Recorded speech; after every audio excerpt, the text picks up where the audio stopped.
Hi everyone, here we've got Samsung Galaxy A02s and let me show you how to reset up preferences on this device.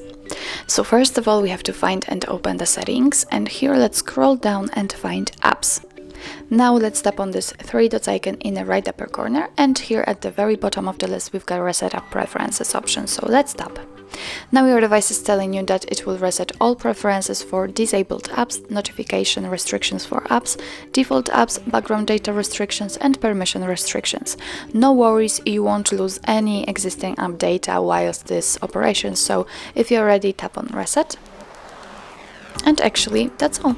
This is how to reset up preferences in your Samsung Galaxy A02s. Thank you so much for watching. I hope that this video was helpful, and if it was, please hit the subscribe button and leave the thumbs up.